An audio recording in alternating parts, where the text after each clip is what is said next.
Yunus is actually having the blueprint of turning Bangladesh into a caliphate.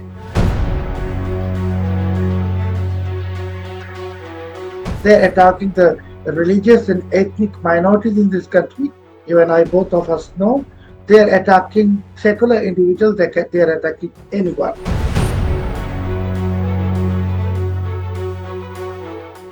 Bangladesh is spiraling into religious extremism. Radical Islamists are seizing control. Taliban-esque agendas are crushing democracy, and minorities face mounting violence. The nation edges toward theocratic rule. For India, this isn't just a neighbor's crisis, it's a security nightmare next door. The question, how will New Delhi handle a radicalized Bangladesh at its doorstep? Hello and welcome. You're watching Statecraft with me, Geeta Mohan.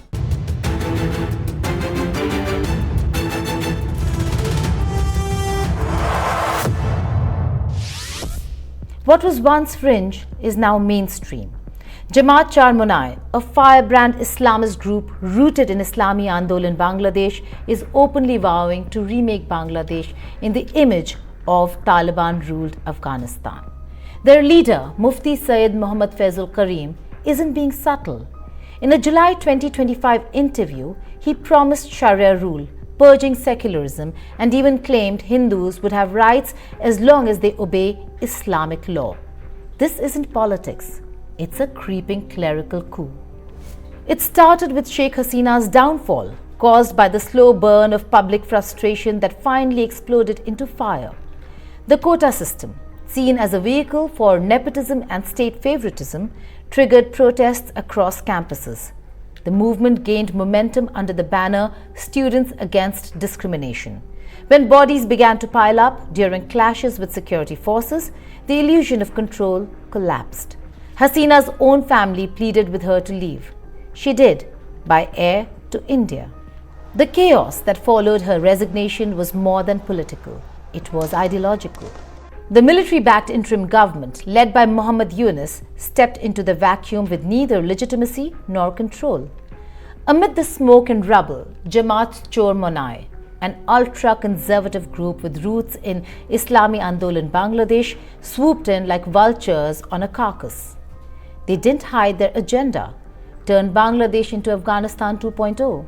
Theocratic rule, Sharia law, civil liberties tossed in the bin. Mufti Sayyid Muhammad Faizul Karim, the leader of Jamaat-Char Monai, dropped his bombshell in a July 2025 interview. Bangladesh should adopt the current governance system of Afghanistan. Translation: Taliban rule. Every word was a warning shot aimed at minorities, women, and secular citizens. Karim proposed rights for Hindus, but only under Sharia law. That's like offering a cage and calling it shelter. His version of rights: dhimmi status. Protection, yes. Equality, absolutely not. The cronies of Yunus, they're publicly saying that they want to turn Bangladesh into another Afghanistan. And Yunus, although despite his previous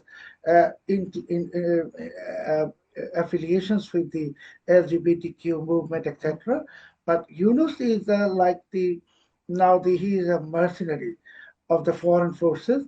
He is serving the purpose of his employers, and at the same time, he, along with these Islamists and jihadis, they are not only pushing Bangladesh towards the dark era of a caliphate, at the same time, they are looting the country. For your kind information, during the last 10.5 months, there is not a single dollar foreign investment in Bangladesh, but almost $9 billion were smuggled out of this country. 80,000 crore taka has been looted from the Bangladeshi stock market. It's not an allegation, it's an information. And if you see Bangladeshi media, you will see that most of the advisors of the Yunus regime, there are allegations of their corruption. Every day there is a report in the local media or international media. But it means they're very much involved in rampant loot and corruption. Actually, this happened also in Afghanistan and other countries, wherever there is a kind of the Islamist regime or caliphate. It also happens in Pakistan. So I think Bangladesh, unfortunately, is heading towards the fate of Pakistan, where we may soon become a beggar nation. The Jamaat-Char Monai ideology is a deadly cocktail: rural religiosity, anti-West rhetoric, and a hatred for secularism. They talk about taking good things from the US and UK, but only if those things bow before their version of Islam. Civil codes replaced, women's rights rewritten, minority protections reduced to mercy clauses. It's a system designed to dominate, not coexist. And right now, they're not just shouting from the sidelines, they're inching toward power. Since Hasina's exit, Bangladesh has turned into a war zone for its minorities. According to the Bangladesh Hindu Buddhist Christianity Unity Council, in a 16-day period between 4th August and the 20th of August 2024, a total of 2,010 incidents of attacks on minorities took place. Hindu temples have been torched, businesses looted, women raped, children assaulted. The attackers? Radicalized mobs emboldened by a collapsing state and a rising theocracy. The victims? Mostly Hindus, many tied to the fallen Awami League, others guilty of just existing as non-Muslims. The interim regime under Muhammad Yunus has done next to nothing to stop the carnage. Critics call it brutal anarchy. The Awami League calls it state complicity. Whatever you call it, the facts are terrifying. Let's be clear. When Jamaat-Char Monai talks about Sharia, they're not referring to some benign cultural code. First of all, you are aware that in Bangladesh, the so-called vote bank of these Islamist parties is only 5%. 95% belong to Awami League, BNP, and other rightist and leftist political forces, but not jihadist or Islamic. Islamists altogether, they have only 5%. 95% are the people like me and us. So I think we are worried. We are definitely very much worried. And also, you are a journalist. I want to share with you something that there are cases against 266 journalists until today by this Yunus regime. And out of these 266, 250 they are facing murder cases. So it's a culture of absolute fear, atmosphere of and persecution. Fear. Yes, absolute fear. And Yunus is continuously branding everyone, every journalist who is telling the truth as disinformation peddler or fake news peddler, whatever. He is seeking help from Facebook and United Nations to fight disinformation. So, as I said, the only way out is actions by our armed forces as soon as possible, because we should not expect anything from the so-called international community. And as to India, we know that India is not going to interfere or intervene into any country's domestic affairs. It will not. But India is looking for a good neighborship with everyone, including Bangladesh. But unfortunately for India, it is impossible to accommodate Yunus regime because it is filled with anti-India agenda. So I can only tell you that by August this year, I mean by next month, either Yunus remains in power eternally by declaring his government as revolutionary government, or Bangladesh is liberated from these evil clutches of these jihadis and Islamic and foreign mercenaries. Now we have to wait and see if the Army Chief General Wakar and other senior members, officials of our armed forces, they have the courage to show their patriotism to this nation, commitment to this nation, or they are also going to somehow surrender to the red eyes of these foreign mercenaries. They're talking about the Taliban brand of governance. That means amputation for theft, flogging for dissent, and public executions for moral crimes. For women, it means disappearing from public life. For minorities, it means living under legal apartheid, paying the jizya tax, being banned from certain jobs, losing the right to testify against Muslims. Faisal Karim's claim that minorities will have rights under this system is smoke and mirrors. These aren't rights, they're limitations wrapped in religious sugar. No equality before the law, no freedom of religion, no cultural autonomy. Your existence is tolerated, not respected. Your voice muffled, not heard. Your faith controlled, not free. India isn't just worried, it's mobilizing. The 4,096-kilometer border with Bangladesh has become a front line for counter-radicalization. Indian agencies have detected increased chatter from groups like Ansarullah Bangla team trying to radicalize youth in West Bengal and Assam. In response, Border Security Force has beefed up deployment, installed surveillance drones and tightened fencing. Arrests of suspected militants have already happened in Assam, Bengal, even as far as Kerala. Then there's the ISI factor. Pakistan's notorious intelligence agency is reportedly embedding itself in this chaos, training Bangladeshi youth, supplying arms, building anti-India networks. India isn't taking chances. Joint operations between BSF and state police are underway. Behind the scenes, New Delhi is leaning hard on Dhaka's interim government to rein in the radicals. But how do you bargain with a regime that's losing control, or worse, quietly cheering the chaos? Actually, for Bangladesh, India cannot expect anything good from Yunus regime because, as I mentioned, that it has been planted by the enemies of India, Pakistani ISI, China, and others.